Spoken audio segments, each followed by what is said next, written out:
माता जी शुरू करें। हाँ बिल्कुल कर दूंगी। श्री श्री राधा गोविंद देव की जय। निताई गौर प्रेमानंदे हरि हरि बोल। शिला प्रभुपाद की जय। श्री मधुराष्टकम। अधीरम मधुरम वदनम मधुरम नयनम मधुरम हसितम मधुरम हृदय मधुरम गमनम मधुरम मधुराधिपतेरखिलं मधुरं वचनं मधुरं चरितं मधुरं वसनं मधुरं फलितं मधुरं चलितं मधुरं रमितं मधुरं मधुराधिपतेरखिलं मधुरम् वेणुं मधुरो रेणुं मधुरा पाणिं मधुरा पादो मधुरो नृत्यं मधुरं सख्यं मधुरं मधुराधिपतेरखिलं मधुरं गीतं मधुरं पीतं मधुरं मुक्तं मधुरं सुप्तं मधुरं रूपं मधुरं तिलकं मधुरं मधुराधिपते अखिलं मधुरं कर्णं मधुरं तरुणं मधुरं हरिणं मधुरं रमणं मधुरं वमितं मधुरं कमलं मधुरं मधुराधिपतेरखिलं मधुरं कर्णं मधुरं तरणं मधुरं हरिणं मधुरं रमणं मधुरं वमितं मधुरं कमलं मधुरं मधुराधिपतेरखिलं मधुरं गुञ्जा मधुरा माला मधुरा यमुना मधुरा वीचो मधुरा सलिलं मधुरं कमलं मधुरं मधुराधिपतेरखिलं मधुरम् गोपी मधुरा लीला मधुरा युक्तं मधुरं सुभुक्तं मधुरम् इष्टं मधुरं श्लिष्टं मधुरं मधुराधिपतेरखिलं मधुरम् गोपा मधुरा गावो मधुरा यस्त्रीं मधुरा सृष्टिं मधुरा दलितं मधुरं फलितं मधुरं मधुराधिपते अखिलं मधुरम्। श्री श्री राधा गोविंद देव की जय। निताई गौर प्रेमानंदे हरि हरि बोल। सभी भक्तजन की जय। माता जी अरे, इसका हिंदी गाना है तात्पर्य बोल दीजिए, अभी समय तो है। बता दूं। हाँ हाँ, बता दीजिए। उनके होठ मधुर है, उनका मुख मधुर है, उनके नेत्र मधुर है, उनकी मुस्कान मधुर है, उनका हृदय मधुर है, उनकी चाल मधुर है। मधुरता के सम्राट की सभी वस्तुएं मधुर है। उनके शब्द मधुर है, उनका चरित्र मधुर है, उनकी पोशाक मधुर है, उनके उदर के मोड़ मधुर है, उनकी गतिविधियां मधुर है, उनकी भ्रमण करना मधुर है। मधुरता के सम्राट की सभी वस्तुएं मधुर है। उनकी बांसुरी मुरली यानी मधुर है, उनके पाँव की रज मधुर है, उनके हाथ मधुर है, उनके पाँव मधुर है, उनका नृत्य करना मधुर है, उनकी मित्रता मधुर है, मधुरता के सम्राट की सभी वस्तुएं मधुर है। उनका गायन मधुर है, उनके पीले वस्त्र मधुर है, उनका खाना मधुर है, उनका शयन करना मधुर है, उनका सौंदर्य मधुर है, उनका तिलक मधुर है, मधुरता के सम्राट की सभी वस्तुएं मधुर है। उनके कार्य मधुर है, उनका मुक्ति प्रदान करना मधुर है, उनका चोरी करना मधुर है, उनकी जल क्रीड़ाएं मधुर है, उनका अर्पित करना मधुर है, उनकी स्तब्धता या शांत रहना मधुर है। मधुरता के सम्राट की सभी वस्तुएं मधुर है। उनका गुंजा बेरी का हार मधुर है, उनकी पुष्पमाला मधुर है, उनकी यमुना नदी मधुर है, उनकी लहरें मधुर है, उनका जल मधुर है, उनके कमल मधुर है। मधुरता के सम्राट की सभी वस्तुएं मधुर हैं। उनकी गोपियां मधुर है, उनकी लीलाएं मधुर है, उनका संयोजन या सम्मिलन सम्मिलन मधुर है, उनका भोजन मधुर है, उनकी प्रसन्नता मधुर है, उनकी शिष्टता या शिष्ट व्यवहार मधुर है। मधुरता के सम्राट के विषय में सभी वस्तुएं मधुर है। उनके गोप मधुर हैं, उनकी गाय मधुर है, उनके सेवक गण मधुर है, उनकी सृष्टि मधुर है, उनका कुचलना या रौंदना मधुर है, उनका लाभदायक या सफल होना मधुर है। मधुरता के सम्राट की सभी वस्तु मधुर है। हरे कृष्णा। धन्यवाद माता जी। हरे कृष्ण। बहुत सुंदर माता जी, हरे कृष्ण। सभी को बहुत बहुत साधुवाद। हरे कृष्ण। सभी को हरे कृष्णा, सादर प्रणाम। तो मंगलाचरण का भी टाइम हो गया है, मंगलाचरण कर लेते हैं। ओम नमो भगवते वासुदेवाय। ओम नमो भगवते वासुदेवाय। ओम नमो भगवते वासुदेवाय। ओम अज्ञानतिमिरान्धस्य ज्ञानाञ्जन शलाकया चक्षुरुन्मिलितं येन तस्मै श्री गुरुवे नमः। श्री चैतन्य मनोभीष्टं स्थापितं येन भूतले स्वं रूपा कदा मह्यं ददाति शब्दान्तिकम्। वन्देऽहं श्रीगुरु श्रीयुतपदकमलं श्रीगुरून् वैष्णव श्रीरूपं साक्षातं सगणरघुनाथान्वितं तं सजीवम् सादतं सावधूतं परिजन सहितं कृष्ण चैतन्य देवं श्री राधा कृष्ण पादान से गणलता श्री विशाखानि हे कृष्ण करुणा सिंधु दीन बंधु जगतपति गोपेश गोपिका कांता राधा कांत नमस्तुते तप्ति कांचन गौरांगी राधे वृंदावनेश्वरी वृषभान सुते देवी प्रणमामि हरि नमो विष्णुपदाय कृष्ण पृष्ठाय भूतले श्रीमती भक्ति सिद्धांत सरस्वती इति नामिने नमो गौर किशोराय साक्षात् वैराग्यमूर्तये नित्यलम्बरसाम्बुधे पादाम्बुजाय ते नमः। नमो भक्ति विनोदाय सच्चिदानंद नामिने घोर शक्ति शिवाय घोराय विभ्राय भूतेस्त्वं निर्दिष्टाय सज्जनप्रिया वैष्णव सार्वभौमा श्री जगन्नाथाय नमः।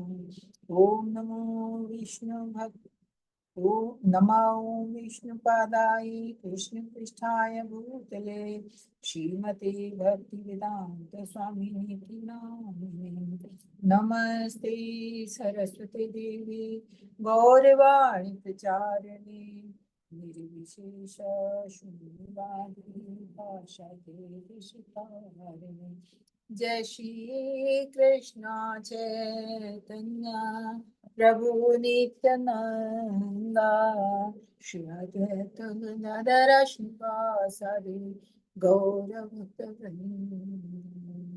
हरे कृष्णा कृष्ण कृष्णा हरे हरे हरे राम राम राम हरे हरे हरे कृष्णा कृष्ण कृष्ण हरे हरे, हरे रामा हरे रामा, राम रामा हरे हरे,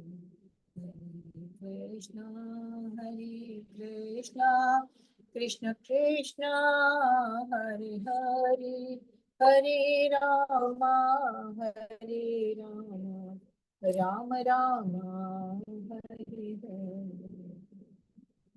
हरे कृष्णा सभी को सादर प्रणाम। सभी का 3 बजे की क्लास में स्वागत है।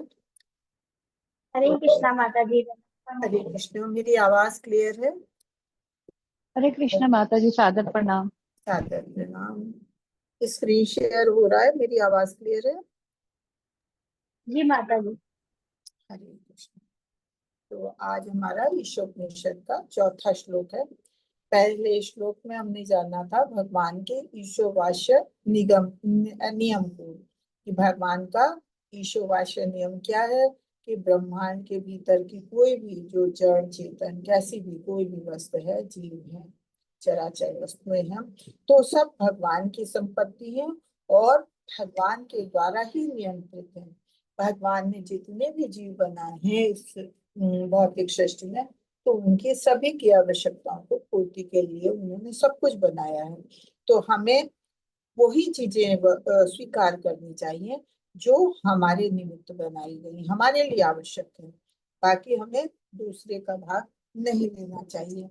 और अगर हम ऐसा करते हैं तो विश्व में शांति, हम क्या मतलब सभी लोग अगर ऐसा करते हैं तो विश्व की शांति बनाने में सभी का योगदान होगा और विश्व में शांति बनी रह सकती है।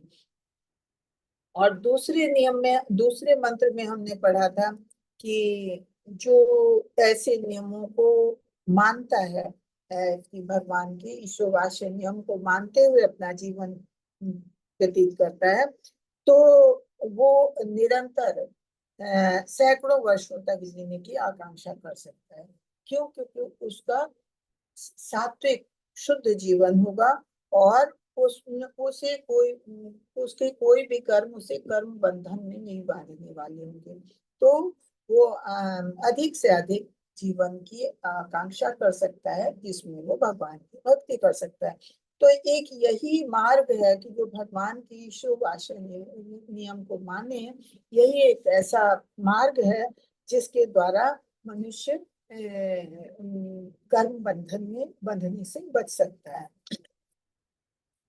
तीसरा हमने श्लोक जाना था कि जो लोग इस नियम को नहीं मानते हैं, कि भगवान के बनाए नियम को, कि भगवान ही सब कुछ है, भगवान ने ही सब कुछ बनाया है और भगवान के द्वारा ही सब कुछ नियंत्रित है, तो हमको वो तो हमको जो कुछ भी है भगवान की सेवा समझ के जो कुछ भी हम अपनी आवश्यकता की वस्तु को यूज करते हैं, प्रयोग करते हैं, तो हमें भगवान का धन्यवाद करना चाहिए। लेकिन जो लोग इस नियम के खिलाफ होते हैं, विरुद्ध होते हैं, जो नहीं मानते हैं, वो अपनी आत्मा का हनन करते हैं। क्यों? क्योंकि आत्मा भी परमात्मा का, भगवान का एक अंश है। तो हम उन्हीं के अंश हैं और उन्हीं की बात को नहीं मानते हैं, तो हम इसका मतलब आत्मा का हनन करते हैं। तो जो लोग भी ऐसा करते हैं तो वो जो है वो ऐसे जगत में जाते हैं अपने शरीर त्यागने के बाद, जहाँ पे अंधकार और अज्ञान से भरा हुआ अश्रद्धालुओं के से भरे हुए जगत में ही उनका प्रवेश होता है।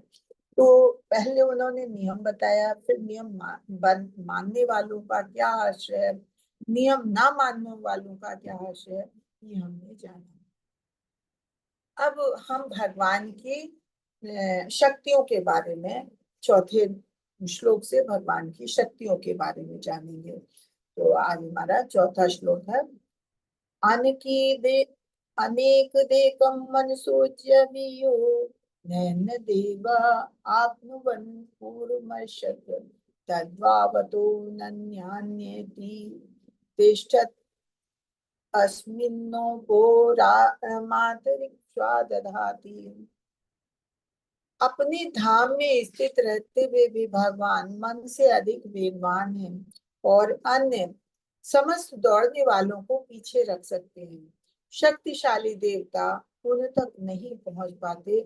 एक स्थान पर रहते हुए भी वे वायु तथा वर्षा की पूर्ति करने वाले देवताओं को वश में रखते हैं। वे श्रेष्ठता में सबसे आगे हैं। यहाँ भगवान को वेगवान बताया गया, भगवान के वेग की शक्ति को बताया गया कि भगवान कितने वेगवान हैं।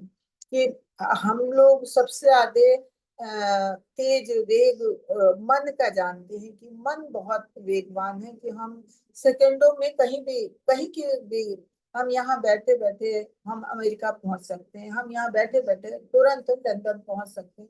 क्यों? क्योंकि हमारा मन पहुंच जाता है, वहां के बारे में सोचने लगता है। तो जहां भी है हमारा मन के वेग को बहुत अधिक वेगवान माना गया है। लेकिन हम इस श्लोक में जानते हैं कि भगवान का वेग जो है मन के वेग से भी अधिक है। क्यों? क्योंकि भगवान का धाम हमारे धाम से, ये हमारा ये ब्रह्मांड है, ब्रह्मांड से बहुत दूर है भगवान का धाम। ये हमारे आध्यात्मिक आकाश के भी बहुत ऊपर है। अगर आप लोगों ने गोलोक चार्ट देखा होगा तो गोलोक चार्ट में देखेंगे हमारा ब्रह्मांड जो है वो 7 आवरणों से युक्त है। और 7 आवरण भी कोई ऐसे नहीं है, जितना हमारे ब्रह्मांड का, पूरे ब्रह्मांड का व्यास है उसका 10 गुना उसकी एक आवरण है। और फिर दूसरा आवरण उसका 10 गुना है, फिर उसका 10 गुना गुना तीसरा आवरण है। ऐसे करते करते सोचिए आवरण ही कितने चौड़े हैं। और उन आवरणों को पार करके गिरजा नदी पार करते हैं भगवान की। और उसके बाद विरजा नदी पार करने के बाद हमें भगवान की ब्रह्म ज्योति के दर्शन होते हैं। ब्रह्म ज्योति के बाद हम भगवान का बैकुंठ धाम है, और बैकुंठ धाम के बाद भगवान का अपना निज जो है वृंदावन गोलोक वृंदावन धाम, जहाँ भगवान बैठते हैं और भगवान अपनी लीलाएं करते हैं। और वहां से बैठे बैठे वो हमारे इस ब्रह्मांड के सारे कार्यों को करते हैं। हम जितने भी देवता नियंत्रित किए हैं, जितने भी, चाहे वर्षा के लिए, चाहे वायु के लिए, हर देवता को वहां बैठे बैठे वो नियंत्रित करते हैं। यहाँ हमारे ब्रह्मांड में, पृथ्वी लोक में हम लोग कोई भी भगवान का ध्यान करते हैं तो भगवान अपने भक्तों की कष्ट दूर करने के लिए वो तुरंत पहुंचते हैं। भगवान, आप अगर भगवान को श्रद्धा से याद करते हैं तो भगवान तुरंत आपके सामने होते हैं। तो सामने का मतलब ये नहीं है कि भगवान हमारे सामने व्यक्तिगत रूप में होंगे, लेकिन भगवान हमारी सारी चीजों को सुनते हैं और भगवान हमारी इच्छाओं की पूर्ति करते हैं, हमारी आवश्यकताओं की पूर्ति करते हैं। इतने बड़े हम अपने घर में छोटा सा कार्य करते हैं तो हम उसको ठीक से संचालित नहीं कर पाते हैं, नियंत्रित नहीं कर पाते हैं, कहीं ना कहीं छोटी कोई ना कोई कमी रह जाती है। लेकिन जब भगवान इतना बड़ा ब्रह्मांड चला रहे हैं और उसमें हर चीज समय से, वर्षा समय से, वायु चलना समय से, हर एक को ऑक्सीजन मिलना समय से, हर एक की जरूरत पूरी होना, सारी ऋतुएं समय से होती हैं, समय से फूल खिलते हैं, समय से फल निकलते हैं। तो ये सब क्या है? भगवान की शक्तियां हैं। तो भगवान की शक्ति, यहाँ सबसे पहले भगवान की शक्ति वेग के बारे में बताया कि भगवान का वेग कितना अधिक है। भगवान का वेग मन से भी अधिक वेग है, मन से भी बड़े वेग वाले हैं भगवान। दो स्पष्ट विरोधाभास, वो चलता नहीं है लेकिन सबसे तेज है। एक स्थान पर स्थानीयकृत अस्थिर लेकिन हवा व्याप्त और बारिश को नियंत्रित करता है। ये मंत्र बहुत स्पष्ट रूप से बताता है कि परम सत्य अंततः पूर्ण व्यक्ति है, अन्यथा तो उनकी व्यक्तिगत विशेषताओं के समर्थन में इतने सारे विवरणों का उल्लेख करने की आवश्यकता नहीं होती। तो एक तो जैसे निर्विशेषवादी हैं, वो लोग मानते हैं कि भगवान का कोई रूप नहीं होता है। तो भगवान को यहाँ पे ये सिद्ध होता है कि भगवान का रूप होता है। भगवान अब एक तो दो विरोधाभास बातें हैं जो सामान्य जीव के साथ नहीं होती, कि भगवान कहते हैं भगवान चलते हैं और भगवान नहीं भी चलते, भगवान नहीं चलते हैं लेकिन भगवान का वेग इतना तेज बनता है कि मन से साधे वेग है। भगवान को हम देखते हैं कि मंदिर में वो प्रतिमा के रूप में है, तो हम समझते हैं भगवान चलते नहीं है, लेकिन फिर भी हम घर बैठे भगवान का ध्यान करते हैं और भगवान हमारे समक्ष होते हैं। तो भगवान का वेग कितना तेज है। एक स्थान में स्थिर होते हुए भी वो सारे देवताओं को नियंत्रित करते हैं। कब बारिश होनी है, कब हवा चलनी है, हर चीज को नियंत्रित करते हैं। तो ये सब चीजों से पता चलता है कि कोई तो व्यक्ति है, कोई तो ऐसा है जो इन सब चीजों का नियंत्रण कर रहा है। तो अगर हम कहते हैं कि नहीं, उनका कोई रूप स्वरूप नहीं है, तो ऐसा कैसे हो सकता है? कोई तो, कुछ तो भगवान का स्वरूप है, भगवान कुछ तो है जो जिनकी विशेषताओं के बारे में हम जान रहे हैं। तो कहते हैं कि बड़े से बड़े दार्शनिक चिंतन भी परमेश्वर को नहीं जान सकते, परम पुरुषोत्तम भगवान को नहीं जान सकते। वे ना तो अपने भक्तों द्वारा उनकी वे भगवान किसके द्वारा जाने जाते हैं? भगवान को खाली भगवान के भक्त जान सकते हैं। जो भगवान को नहीं मानता है वो नहीं भगवान को जान सकता है। भगवान का खाली दार्शनिक चिंतन करता है वो भगवान को नहीं जान सकता है। तो कहते हैं भगवान केवल अपने भक्तों के द्वारा ही जानने जा सकते हैं, क्योंकि भगवान अपने भक्तों की कृपा से बहुत प्रेम करते हैं और भगवान अपने भक्तों से प्रेम करते हैं। तो जब भगवान के भक्तों पे उनकी कृपा होती है तो वो भक्तों के द्वारा ही जाने जाते हैं। तो ऐसा हम ब्रह्म संहिता में भी पढ़ते हैं। ब्रह्म संहिता में भी लिखा हुआ है कि यदि कोई भक्त दार्शनिक वायु या मन के वेग से भी लाखों वर्षों तक अंतरिक्ष में यात्रा करे तो भी वो परम सत्य को अपने से दूर ही पाएगा। किंतु भगवान भगवान है, भगवान का अपना दिव्य धाम है जिसे हम बोलो वृंदावन धाम कहते हैं, जो यहाँ से इतनी दूर है। वहां भगवान अपनी लीलाओं में मग्न रहते हैं और फिर भी अपनी अचिंत्य शक्तियों के द्वारा वे एक ही समय में अपनी सृजनात्मक शक्ति के प्रत्येक भाग में पहुंच जाते हैं कि जहां भी उनका कार्य होता है वो वहां पहुंच जाते हैं। ये क्या है? ये भगवान की विभिन्न शक्तियां हैं। कृष्ण की शक्तियां असंख्य है। भगवान की शक्तियों की कोई गिनती नहीं। भगवान की शक्तियां अनंत है, असंख्य है। प्रत्येक श्रेणी में लाखों शीर्षक हैं, लेकिन इनमें विभाजित किया जा सकता है। जो जैसा कि हमने भगवत गीता में पढ़ा है कि भगवान की तीन मुख्य शक्तियां हैं जिनके बारे में हमने पढ़ा था। सीमांत शक्ति यानी तटस्थ शक्ति, देवताओं पर हावी नियंत्रण और प्रशासन करने में के लिए सशक्त, और मानव की आंतरिक शक्ति यानी अंतरंगा शक्ति। ये भगवान की हल्द्वानी शक्ति, संवित शक्ति, सैडनी शक्ति किसी रूप में भी जानी जा सकती, लेकिन ये आध्यात्मिक आकाश के ऊपर भगवान की आध्यात्मिक शक्ति है। और तीसरी है बाहरी बहिरंगा शक्ति, जो भौतिक संसार के लिए, भौतिक हमारे ब्रह्मांड के लिए उपखंड के रूप में तीनों गुणों से पूर्ण होती है भौतिक शक्ति। तो ये तीन शक्तियों के बारे में हम जानते हैं कि वैसे तो भगवान की असंख्य शक्तियां हैं, लेकिन भगवान की तीन प्रमुख शक्तियां हैं, जैसे अंतरंगा शक्ति, तटस्था शक्ति और बहिरंगा शक्ति। इनके बारे में हमने भगवत गीता में भी पढ़ा है। तो इन श्रेणियों में भी प्रत्येक के हजारों लाखों भेद है कि ये अगर भौतिक शक्ति को ही ले लें, बहिरंगा शक्ति, तो बहिरंगा शक्ति ही कितनी अलग अलग शक्तियों में, एक तो तीन गुणों से युक्त है। कौन से? सतोगुण, रजोगुण और तमोगुण, इससे युक्त है बहिरंगा शक्ति भगवान की। और इसके अलावा ये जितना, जैसे वायु है, प्रकाश है, वर्षा है, ये या कोई भी और भी प्राकृतिक संसाधन है, इनको सबको नियंत्रित करने वाली शक्ति, या ये इन सब शक्तियों को नियंत्रित करने वाले देवता, तो ये सब क्या है? ये सब भगवान की तटस्था शक्ति के अंतर्गत आते हैं।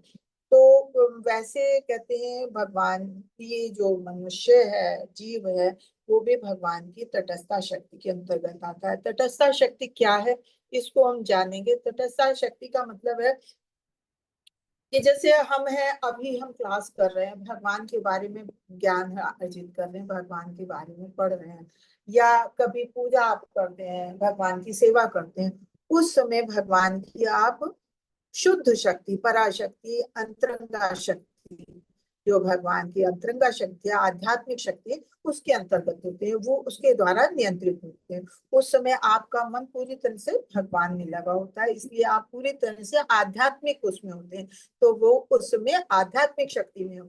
लेकिन जब हम क्लास छोड़ते हैं या पूजा पाठ छोड़ते हैं, भगवान की सेवा छोड़ते हैं और भौतिक जगत में और कार्य करते हैं, अपने और प्रियजनों से मिलते हैं, सबके बीच में बैठते हैं, तो क्या है, वो बहिरंगा शक्ति के अंतर्गत आ जाते हैं।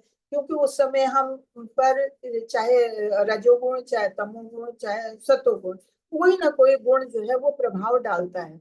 हम जहां भी बैठते हैं भौतिक जगत में, तो तीन गुणों में से के द्वारा, हम तीनों में से किसी न किसी के द्वारा हम प्रभावित होते हैं।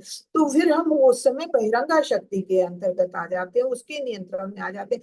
तो ऐसी शक्ति जो है वो तटस्थ शक्ति कहलाती है, कि वो स्थिर नहीं है, कभी अंतरंगा शक्ति में है, कभी बहिरंगा शक्ति में है।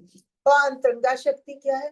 भगवान की शुद्ध आध्यात्मिक शक्ति है। या आध्यात्मिक आकाश में जब भगवान का ध्यान करने वाला होता है कोई, तो वो भगवान की आध्यात्मिक शक्ति के नियंत्रण में होता है।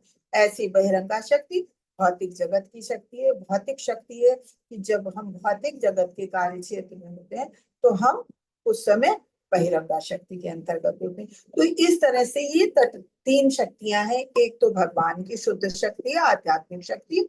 दूसरा, ये तीनों गुणों से युक्त भौतिक जगत की शक्ति। और तीसरा, तटस्थ शक्ति, जो कभी अंतरंगा शक्ति के द्वारा नियंत्रित हो जाती है, कभी बहिरंगा शक्ति के द्वारा नियंत्रित होती है। मतलब ये पेंडुलम की तरह, कभी इधर है कभी उधर है, तो उसको हम तटस्थ शक्ति करते हैं। ये देवताओं पर भी हावी होती है, और इसका नियंत्रण जो है भगवान देवताओं के द्वारा भी होता है, कि किसी के भी नियंत्रण में, कभी भगवान के नियंत्रण में होती है, कभी हम प्रशासन के नियंत्रण में हो जाते हैं। जब हम भौतिक प्रशासन के नियंत्रण में होते हैं, तब हम बहिरंगा शक्ति के उसमें आ जाते हैं। इसलिए तटस्थ शक्ति इन दोनों शक्तियों की बीच की शक्ति है। आगे बढ़ते हैं। यद्यपि भगवान और उनकी ऊर्जाएं अलग अलग नहीं है, फिर भी व्यक्ति को इन ऊर्जाओं को सर्वोच्च शक्ति समझने की गलती नहीं करनी चाहिए, ना ही गलत तरीके से भगवान को निराकार मानना चाहिए। पुरुष अपनी समझ की क्षमता के अनुसार निष्कर्ष पर पहुंचने के आदी होते हैं, लेकिन भगवान हमारी सीमित समझ के अधीन नहीं है। उपनिषद हमें चेतावनी देते हैं कि कोई भी अपनी सीमित शक्ति से भगवान के पास नहीं जा सकता, क्योंकि जैसे हमने अभी पढ़ा कि जैसे ब्रह्म संहिता में भी लिखा हुआ है कि मनुष्य चाहे वर्षों तक अंतरिक्ष की यात्रा करता रहे, लेकिन फिर भी भगवान तक नहीं जा सकता। तो हमारे में वो शक्ति नहीं है, हमारे में वो शक्ति नहीं है। तो लेकिन भगवान की शक्तियां, जो भगवान की ऊर्जाएं हैं, भगवान की शक्ति है, वो अलग अलग हर दिशा में कार्य करती हैं, हर चीज को नियंत्रित करने में अलग अलग कार्य करती हैं। फिर हम समझे कि भगवान अलग है, भगवान की शक्ति अलग है, नहीं, भगवान एक ही है, लेकिन इतने बड़े ब्रह्मांड को वो चला रहे हैं, तो उनकी शक्तियां कार्य करती। तो भगवान को और भगवान की शक्तियों को हमें अलग नहीं समझना चाहिए। जो अज्ञानी बहिरंगा शक्ति के अंतर्गत आते हैं लोग, वो भगवान की शक्ति को नहीं समझ पाते, तो वो भगवान को के रूप को भी नहीं मानते, भगवान की शक्ति को नहीं जानते। वो समझते हैं कि जो कुछ हो रहा है ये प्रकृति के द्वारा स्वयं ही हो रहा है, लेकिन प्रकृति क्या है? प्रकृति भी तो भगवान की बनाई है। तो इसलिए ये सारी शक्तियां भगवान के द्वारा नियंत्रित है। भगवान की शक्तियां हैं जिसके द्वारा ये हमारा ब्रह्मांड नियंत्रित हो रहा है। तो भगवान की शक्तियों, भगवान को हमें भगवान की शक्तियों के रूप में जानना चाहिए। हमें ये नहीं समझना चाहिए कि भगवान अलग है, भगवान की शक्तियां अलग हैं। भगवान की शक्तियां और भगवान स्वयं एक ही है।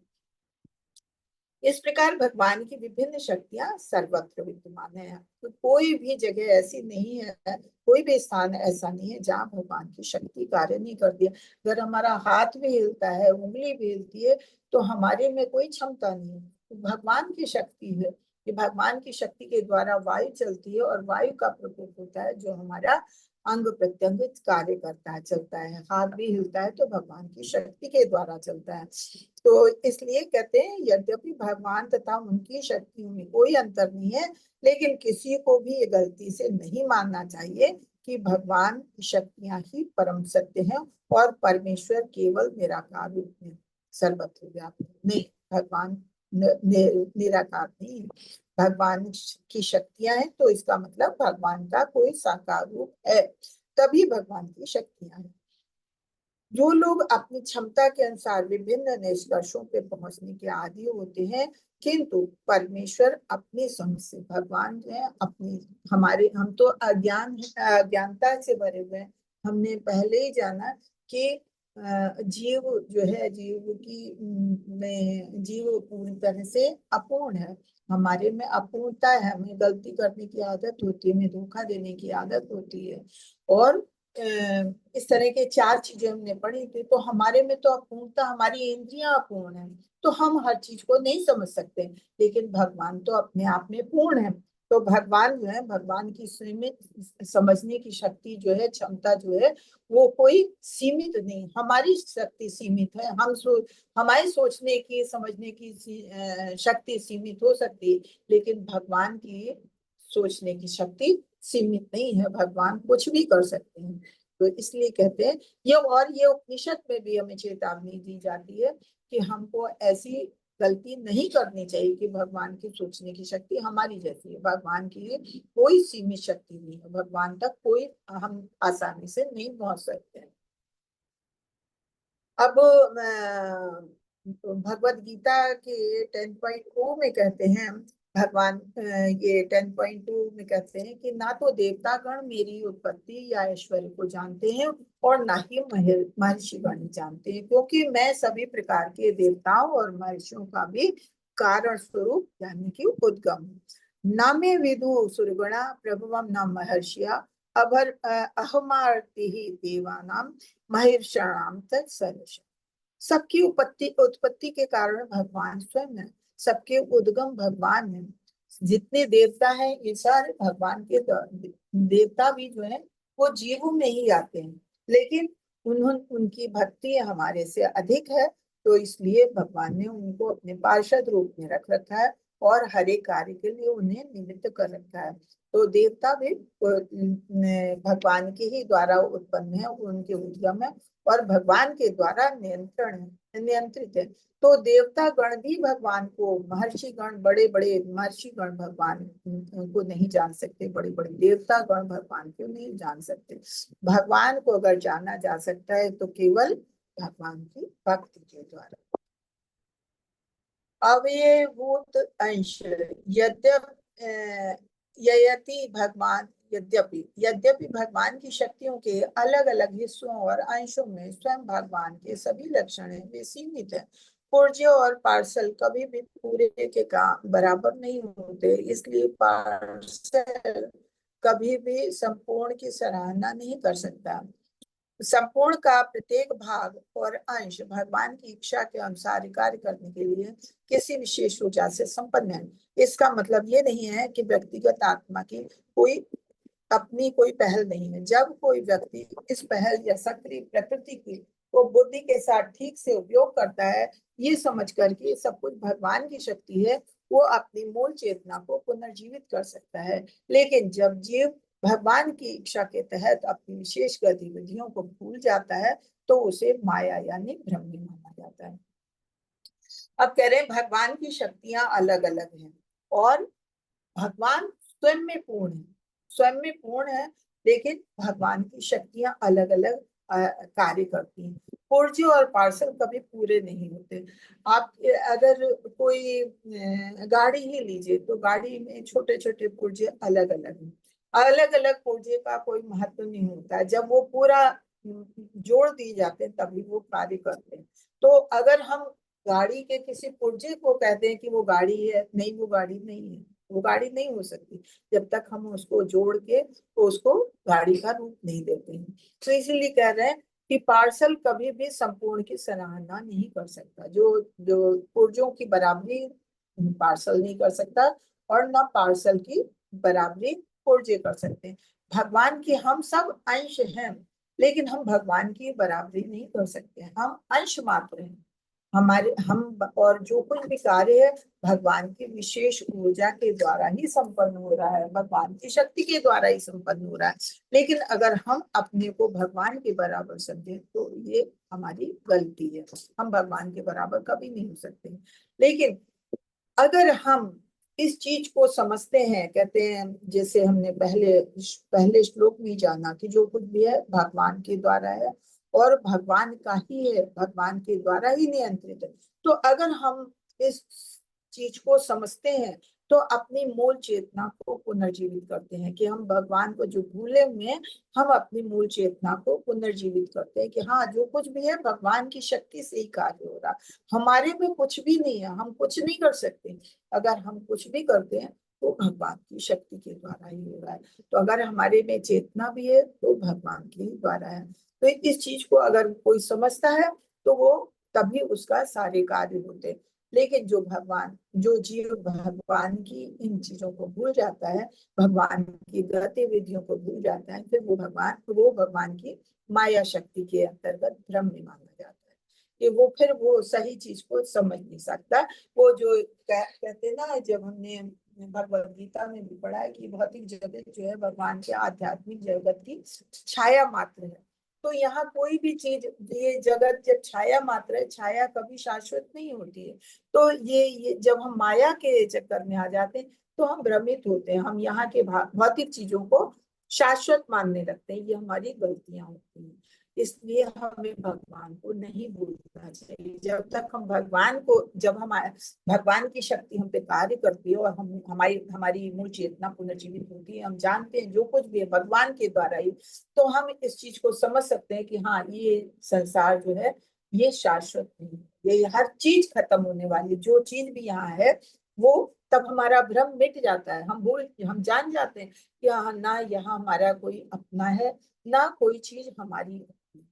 जब तक हम भगवान को भूलते हैं तभी हम समझते हैं ये हमारा है, ये हमारा है, ये चीज हमारी है और मैं स्वयं हूँ जो कुछ करने वाला मैं हूँ, हर चीज पे आधिपत्य जमाने वाला मैं हूँ, हर कुछ मेरे द्वारा। लेकिन जब भगवान के द्वारा उसकी मूल चेतना पुनर्जीवित हो जाती है भगवान की शक्ति के द्वारा, तो वो ये जान जाता है कि हम कुछ भी नहीं, हम कुछ नहीं है इस संसार में, कुछ भी नहीं सत्य है, कुछ भी शाश्वत नहीं, सब कुछ यही छूट जाने वाला है। ये सब हमारा भ्रम है। संपूर्ण ज्ञान, भगवान की शक्तियों का उपयोग मुक्ति और बंधन के लिए भी किया जा सकता है। जीव को दंडित करने के लिए जैसे शक्ति का उपयोग ताप तथा शीतलन के लिए किया जा सकता है, प्रभु को प्रभु को उसी के द्वारा जाना जा सकता है जिसने विनम्र रवैया अपनाया है। संपूर्ण ज्ञान, कृष्ण के गुणों को जानकर उसकी शक्तियां, उसकी इच्छा से ये शक्तियां कैसे कार्य करती हैं। अब कह रहे हैं भगवान की शक्तियां किस तरह से कार्य करती हैं। जैसे बिजली की शक्ति है, बिजली बिजली विभाग से आती है, वो एक शक्ति है, लेकिन उसका उपयोग हम अलग अलग तरह से करते हैं। हम गर्मी के लिए भी कर लेते हैं, ठंडे के लिए भी कर लेते हैं। अगर हम कूलर लगाते हैं, एसी लगाते हैं तो वही बिजली कार्य करती है। और या रेफ्रिजरेटर चलाते हैं तो क्या वही बिजली कार्य करती है, लेकिन उसका कार्य करने का ढंग अलग है। और इसी तरह से अगर हम उसको हीटर के लिए, गीजर के लिए यूज करते हैं तो वहां पे वो गर्मी में प्रदान करती है। ऐसी भगवान की अनेकों शक्तियां हैं, हम भगवान की शक्ति को जिस रूप में भी प्रयोग करते हैं तो वैसे ही कार्य होता है। तो अगर हम भगवान के गुणों को जानते हैं, भगवान की आध्यात्मिक शक्ति को अपनाते हैं तो हमारी आध्यात्मिक उन्नति होती है। अगर भगवान की भौतिक शक्ति जो माया है, माया के चक्कर में जाते हैं तो फिर हम भौतिक कल्मश में डूबते जाते हैं और भौतिक चीजों में जाते हैं। तो फिर हमें फिर यही शाश्वत लगता है और यही सत्य लगने लगता है। भगवत गीता में भी भगवान ने यही कहा है कि भगवान को कोई नहीं जान सकता, भगवान को बड़े बड़े ऋषि मुनि महर्षि देवता तक नहीं जान सकते। तो फिर उन असुरों के बारे में क्या कहा जाए जो इनको भगवान की शक्तियों पे भरोसा ही नहीं, भगवान की गतिविधियों को समझने की कोशिश ही नहीं करना चाहते हैं, भगवान को जानना ही नहीं चाहते हैं, उनकी चेतना ही पुनर्जीवित नहीं है, तो वो कैसे भगवान को जान सकते हैं। तो ईशोपनिषद का ये चौथा मंत्र हमें स्पष्ट रूप से ये बताता है कि परम सत्य अंततः परम शुभ, परम सत्य परम पुरुष ही भगवान, अन्यथा उनके साकार रूप के समर्थन में इतनी विविधता का उल्लेख करने की कोई आवश्यकता नहीं थी। कि एक वो है, परम पुरुष हैं, तभी वो इतने कार्य करते हैं, तभी उनके द्वारा इतनी शक्तियां कार्य कर रही हैं। अगर उनका कोई रूप नहीं होता तो फिर उनकी शक्तियां कहाँ से कार्य करती। इसलिए भगवान की शक्तियां हैं। यद्यपि भगवान की शक्तियों के प्रत्येक अंश में साक्षात भगवान के सारे लक्षण रहते हैं, लेकिन उनका कार्य क्षेत्र सीमित रहता है। जैसे हमने कहा कि अगर हम ठंडे के लिए बिजली को इस्तेमाल कर रहे हैं तो वहां ठंडक ही प्रदान करेंगे। तो ऐसे भगवान की भी शक्तियां अलग अलग क्षेत्र के लिए सीमित कार्य करती हैं। ऐसा नहीं है हर जगह भगवान की शक्तियां कार्य करती हैं, लेकिन हर कार्य क्षेत्र में उनका कार्य सीमित होता है। अंश कभी भी पूर्ण के समकक्ष नहीं होता है। जितनी शक्तियां हैं तो वो तो भगवान का अंश रूप है, हम हैं भगवान के अंश रूप है, तो हम भगवान के बराबर कभी नहीं हो सकते। तो ये भगवान की भौतिक प्रकृति के वशीभूत होकर हम मूर्ख अज्ञानी हैं, जो हम भगवान के माया शक्ति के अधीन हो जाते हैं और फिर अपने मन से अटकलें लगाते हैं और भौतिक जगत के बारे में ही सोचते हैं, इसी को शाश्वत समझते हैं और समझते हैं जो कुछ भी हो रहा है ये प्रकृति के द्वारा हो रहा, भगवान की शक्तियों को समझने में अपूर्ण हो जाते हैं, हम भ्रमित हो जाते हैं। क्यों? क्योंकि भगवान की माया शक्ति के अंदर आ जाते हैं। ईशोपनिषद हमें मानसिक चिंता द्वारा भगवान की पहचान स्थापित करने के प्रयासों की व्यर्थता के प्रति चेतावनी देता है। ईशोपनिषद हमें हमेशा ही ज्ञान देता है कि हमको ऐसी अटकलों से अज्ञान के रूप में भगवान को पहचानने की कोशिश नहीं करनी चाहिए। हम अपने समय के, अपनी बुद्धि की व्यर्थ में कोशिश कर रहे हैं, हम भगवान को नहीं जान सकते। जैसे हमने अभी ऊपर जाना कि भगवान को बड़े बड़े ऋषि मुनि देवता तक नहीं समझ पाते हैं, तो हम अपनी अज्ञानता के द्वारा भगवान को कैसे जान सकते हैं। तो भगवान का ये व्यर्थ का चिंतन करना और अपने अटकलें लगाना, प्रयास करना कि भगवान को हम विज्ञान के द्वारा जान सकते हैं, भगवान के पास हम विज्ञानता के द्वारा पहुंच सकते हैं, नहीं पहुंच सकते, ये हमारी भूल है। मनुष्य को वेदों जैसे को सर्वोत्कृष्ट स्रोत से भगवान के आध्यात्मिक तत्व को सीखने का प्रयत्न करना चाहिए। हमने ये पहले ही जाना था कि ईशोपनिषद जो है भगवान के ये वेदों के द्वारा ही बनाया गया है, वेदों के ही इसमें उद्देश्य है, इनको मंत्रों के रूप में दिया है।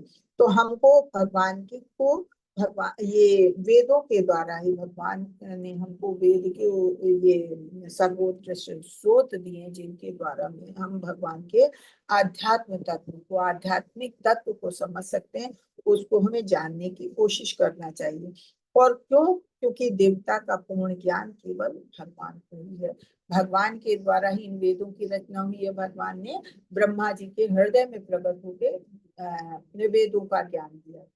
तो ये वेदों की दिव्यता जो है, ये पूर्ण ज्ञान जो है वो भगवान के द्वारा ही है उत्पन्न है। तो भगवान को उसी के द्वारा जाना जा सकता है।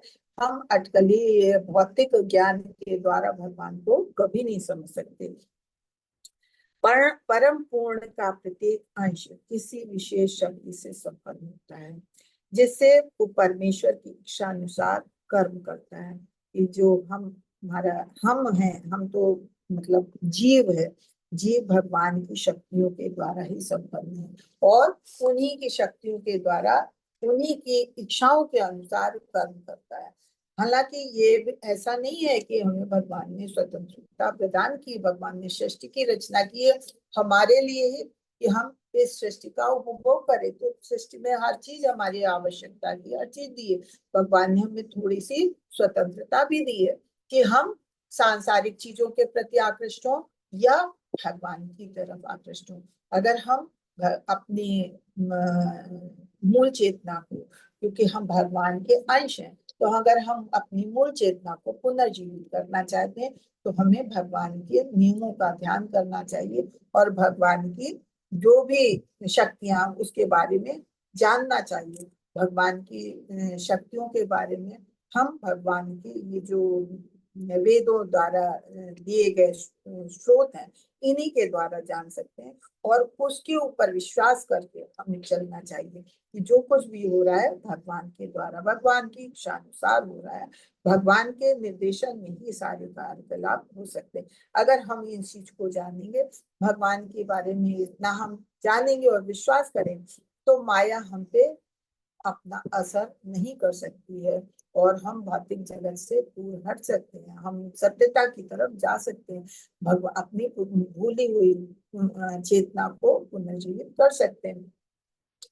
इसीलिए हमें ईशोपनिषद बार बार सचेत करता है कि भगवान द्वारा हमारे लिए जो कार्य नियत किए हैं हम उसे करें। अब जैसे भगवान ने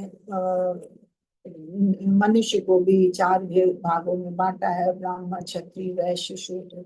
तो भगवान ने हमको सबको सबके लिए अपने अपने कार्य नहीं किए, तो उसको वही कार्य करना चाहिए। जो कार्य हमें हमारे लिए नियत किए गए हैं, हमें उसी कार्य को करना चाहिए, हमें दूसरे कार्य में हस्तक्षेप नहीं करना चाहिए। क्यों? क्योंकि देखिए भगवान के जो ये बताया गया ब्राह्मण, क्षत्रिय, वैश्य, शूद्र, ये भी तो भगवान के अंग ही है। जैसे कहा कि भगवान भगवान का सर जो है वो ब्राह्मण है, ब्राह्मण को उन्होंने कार्य दिया कि तुम्हें और कोई कार्य नहीं करना है, खाली वैदिक ज्ञान, शास्त्रों का ज्ञान अर्जित करना है और सबको ज्ञान प्रदान करना है। ऐसे ही भगवान के हाथ जो है क्षत्रिय रूप में है, जो वो भी भगवान का ही अंग है, तो उन्हें अपने को किसी तरह से छोटा नहीं समझना चाहिए। क्षत्रियों का कार्य सबकी सुरक्षा करना। ऐसे शूद्र वैश्य भगवान का उदर है, भगवान का उदर रूप है। तो कहते हैं कि वो वैश्यों का कार्य भगवान ने दिया है कि वो उदर पूर्ति के लिए व्यापार की कार्य करें और गौ पालन, गौ सेवा करें। तो इन सारी सबके भोजन की व्यवस्था का कार्य वैश्य को करना। शूद्र भगवान के पैर हैं, तो अगर कोई भी अपने शूद्र पैर है तो पैरों के बल पे ही पूरा शरीर चलता है। पैर नहीं हो तो पूरा शरीर हमारा स्थिर हो जाएगा, नहीं चल पाएगा। तो पैरों की भी उतनी ही आवश्यकता है। शूद्रों का काम उन्होंने बताया सबकी सेवा करना, और सबका अपना अपना कार्य है और सबको एक दूसरे के लिए करना है। जैसे शूद्र के लिए कहा कि शूद्र सबकी सेवा करेगा, तो सबको उनकी भोजन की व्यवस्था करनी है, तो उनकी आवश्यकताओं की पूर्ति करनी है। तो किसी को भी अपने को छोटा नहीं समझना है, इसलिए भगवान ने जिसके लिए जो कार्य नियत किए उसको वही कार्य करना चाहिए, दूसरे कार्य में हस्तक्षेप नहीं करना चाहिए। किंतु इसका अर्थ ये भी नहीं है कि वृश्चिक जीवात्मा में अपनी प्रेरणा नहीं होती। वृश्चिक जीवात्मा क्या है? जीव। हम अपनी आत्मा को कह रहे हैं कि इसमें स्वतंत्रता नहीं है, इसमें अपने को कुछ अपनी प्रेरणा नहीं होती। नहीं, हमें भगवान ने सोचने की शक्ति तो दी है कि हमको क्या करना चाहिए क्या नहीं करना चाहिए, हमको भगवान ने चेतना दी है। तो उसमें कोई भी किसी भी वर्ण का व्यक्ति क्यों ना हो, उसे सोचने की शक्ति भगवान ने दी है। तो वो ये सोच सकता है कि हम क्या करें, हम भगवान की माया शक्ति के तहत इस भौतिक जगत को अपना समझें या भगवान के अपने संबंध को समझें। तो इतना समझने की भगवान ने प्रेरणादायक शक्ति हमको प्रदान किया, हर जीव को प्रदान की, वो चाहे किसी भी वर्ण का हो, तो उसे इस चीज को समझना चाहिए। जैसे हम लोगों ने पहले पढ़ा भी है उपदेशामृत में कि भगवान की भक्ति करने के लिए कोई भी वो नहीं है रूल कि नहीं खाली खाली ब्राह्मण कर सकता है। कोई भी शूद्र भी हो, शूद्र से भी गिना जाता है। जो चांडाल परिवार होता है वहां में भी अगर उत्पन्न व्यक्ति है तो वो भी भगवान की भक्ति कर सकता है। तो भगवान ये हमें सोचने की प्रेरणा शक्ति भगवान ने हमें दी है। तो अगर हम ऐसे चांडाल परिवार में भी अगर उत्पन्न है और अपनी चेतना को पुनर्जीवित करते हैं और भगवान की अपने संबंध को जागृत करना चाहते हैं, तो ऐसा नहीं है कि हम नहीं कर सकते हैं। तो भगवान ने हमें सोचने की शक्ति इसीलिए दी है। तो एक चांडाल परिवार में उत्पन्न व्यक्ति भी भगवान के साथ अपना संबंध स्थापित कर सकता है। और ब्राह्मण परिवार में रह के भी कोई अगर अपनी चेतना को पुनर्जीवित नहीं करता है तो वो ब्राह्मण कहने योग्य नहीं है, क्योंकि तो भगवान ने चेतना सबको दी है, प्रेरणा शक्ति सबको दी। कौन किस लिए अपनी शक्ति का प्रयोग करता है।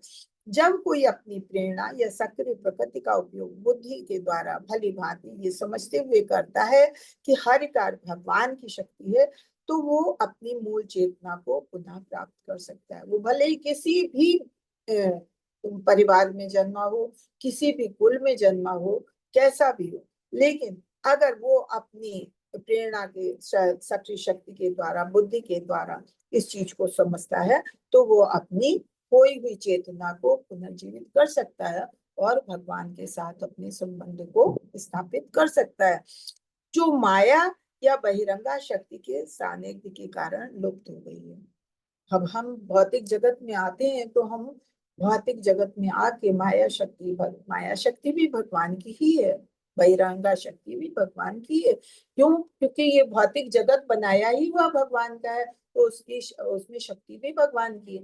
तो अगर हम उसके अंतर्गत नियंत्रित हैं तो हम भौतिक जगत में आके भगवान को भूलने लगते हैं। लेकिन अगर भगवान ने जो हमें सोचने की प्रेरणा शक्ति दी है, उसके द्वारा हम अपनी ये भूली हुई शक्ति को पुनर्जीवित करते हैं, तो हम भगवान से को समझ सकते हैं, भगवान की भक्ति प्राप्त कर सकते हैं।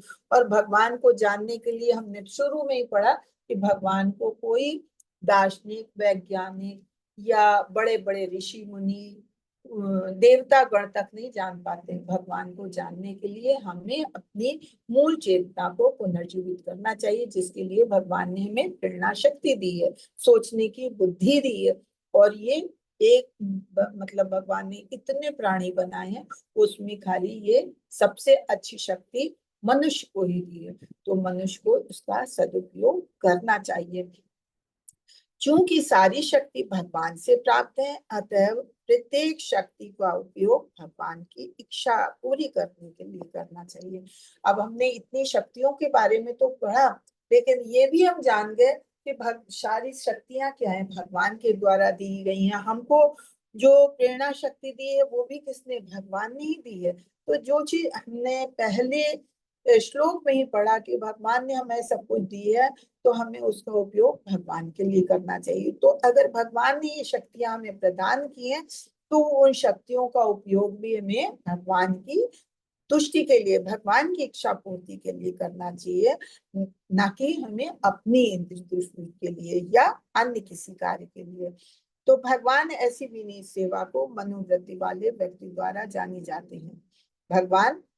भगवान को ऐसे लोग ही समझ सकते हैं जो भगवान की शक्तियों को समझते हैं कि भगवान की शक्ति ने भगवान ने हमें शक्ति दी है, तो हमको इन शक्तियों का प्रयोग भगवान के लिए करना चाहिए।